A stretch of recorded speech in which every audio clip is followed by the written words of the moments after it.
love this plane. Baby, being in this beauty-customized cruiser jet is like a dream come true.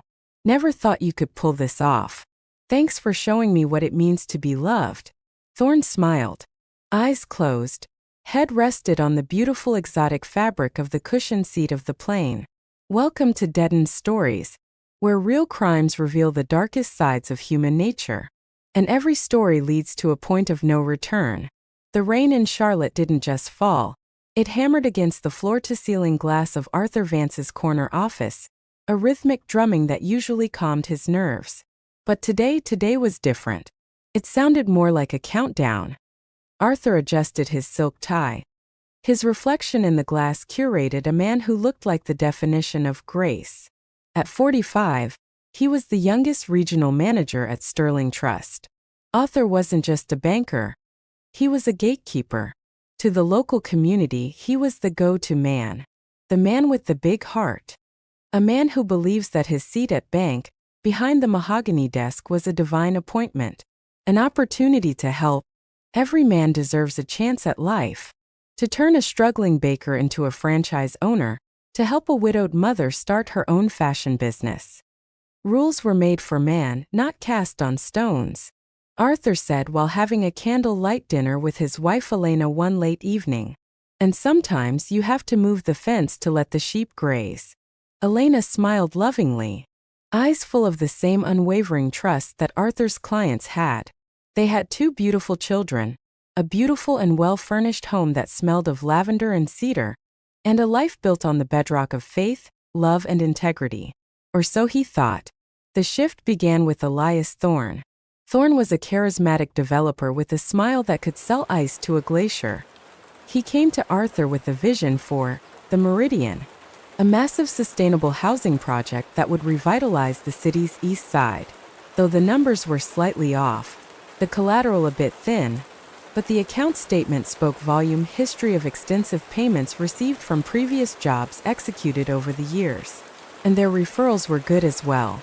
Most importantly, Arthur saw the heart behind the project and his contribution to the local community. He referred to it as grace at work. Arthur bypassed the secondary audit. He coached Thorne's marketing team on how to optimize their revenue projections.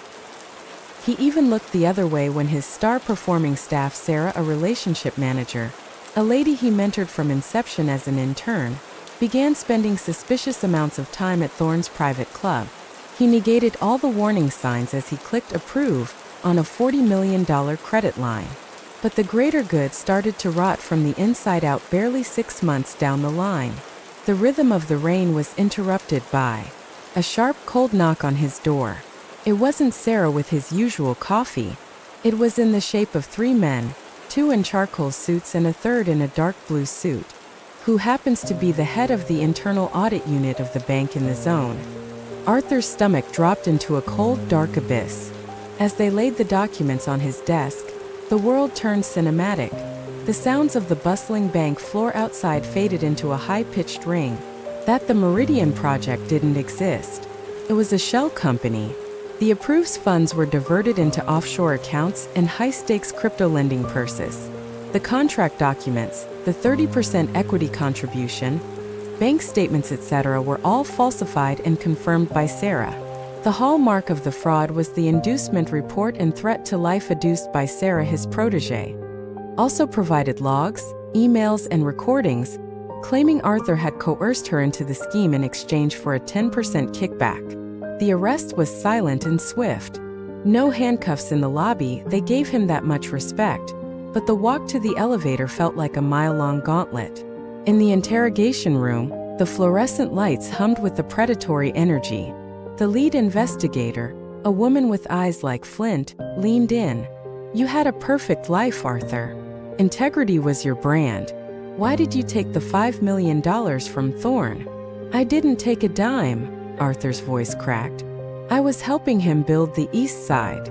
The investigator smirked and slid a photograph across the table. It was a picture of a secret storage unit in Arthur's name, opened 3 months ago. Inside were crates of cash and a passport with Arthur's face but a different name. Arthur stared at the photo, his heart hammering. "I didn't." I've never seen this. I don't own a storage unit. Your wife's signature is on the secondary access card, Arthur, she said softly. And she has also made some wire transfers to an offshore account in the Canal Island just a week ago. The room tilted. Arthur felt the air leave his lungs. He thought of Elena, his beautiful, loving, and supportive wife, always waiting, available in his lavender-scented home. The betrayal was more than he could bear. He had bent the rules to plant seeds for his future, but Thorne, Sarah, and his Elena had used his grace as a shovel to bury him. Then came the twist that would haunt the headlines. As the investigator stepped out, Arthur's lawyer walked in, not the corporate attorney Sterling Trust provided, but a private one hired by an anonymous benefactor.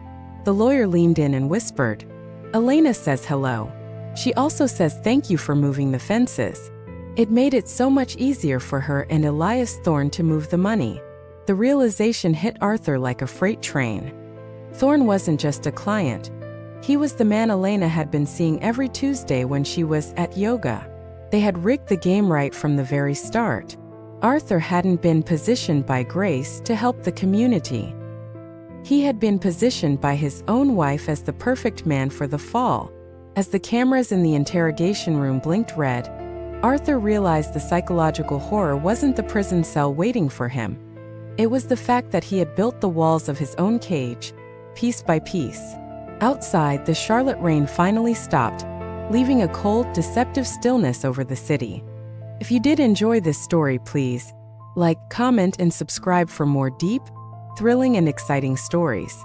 Share this video, someone out there may needs to see this. Subscribe to Deadend Stories for more thrilling and exciting crime stories.